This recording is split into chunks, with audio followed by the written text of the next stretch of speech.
It's like, what makes you think that if you had everything you asked for, that that would satisfy you? What if being dissatisfied is part of what satisfies you? What if the fact that you have to have limits and need them, and that there's an element of insanity in the world, and that there's an element of insecurity and vulnerability, what if that's what you need? What if it's what you want? What if that's what gives your life meaning?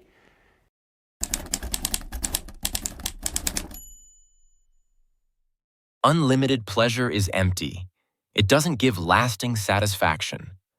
Pleasure should be a byproduct of living meaningfully, not the goal itself. True satisfaction comes from facing challenges and growing through them. Without struggle, life would lose its richness, and without limits, we would lose our sense of purpose.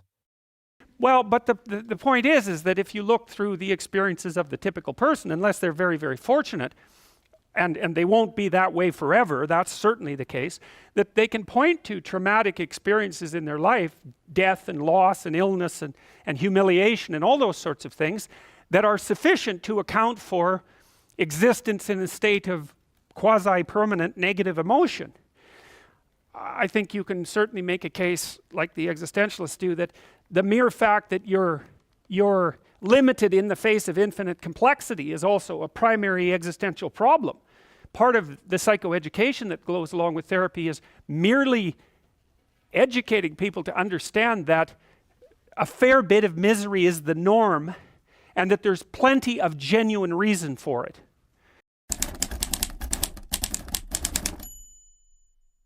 As humans, we are able to reflect on our lives and recognize our mortality. In fact, we have become hyper-aware of our short lifespan on the planet and our vulnerability in a seemingly infinite universe. It's no wonder we feel anxious.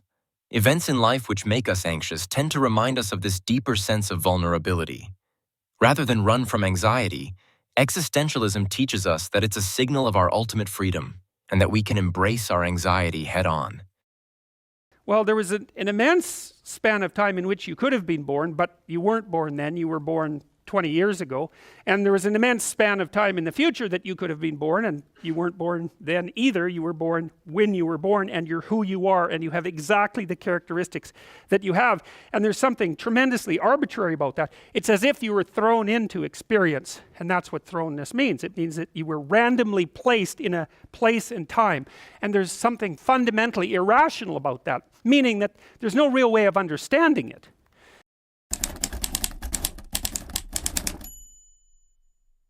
It's as if we've been thrown into life without any ultimate answers about its purpose.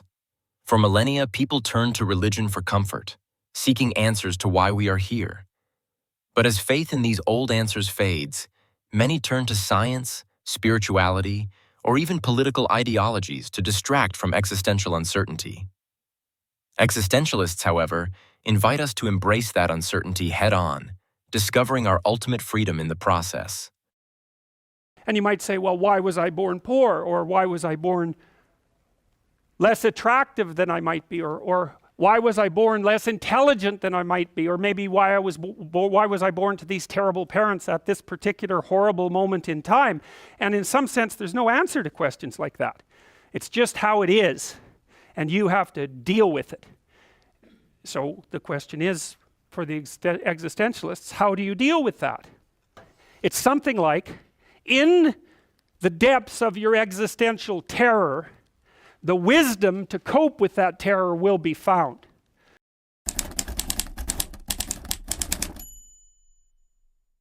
Existentialists offer true optimism. In the depths of anxiety and uncertainty lies deeper wisdom. By facing your fears and embracing life's challenges, you'll uncover possibilities you never knew existed. But this only happens when you stop trying to escape hardships and face them head-on. In doing so, you'll discover inner strength and resilience you didn't know you had. And then they offer another question, which is, well, given that that's your lot and that there's ample reason for misery, how is it that you should conduct yourself?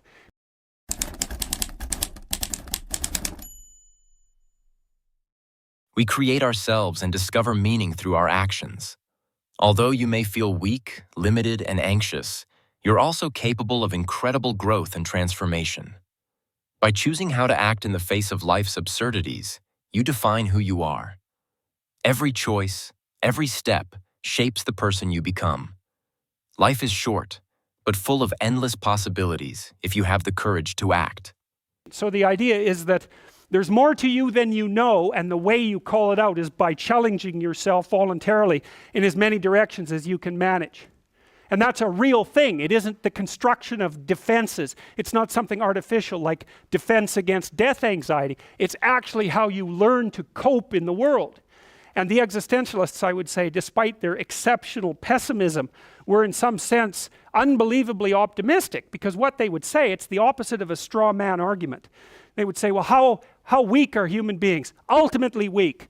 We're up against an opponent, so to speak, a social opponent, say, which would be the crushing weight of society, and a natural opponent that is nature, which overwhelms you. We're up against the ultimate opponent. And so in that sense we're extraordinarily weak, but it turns out that if we face that opponent or that series of opponents, then all sorts of possibilities manifest themselves inside of us, and it isn't clear what the upper limits are to that. So it's so interesting that it's a good example of how if you face what you're afraid of, you can find what you need. You say, well, the existentialists make the strongest case possible for the vulnerability of human beings, and out of that they extract out the strongest case possible why human beings are strong and powerful. It's a very interesting paradox.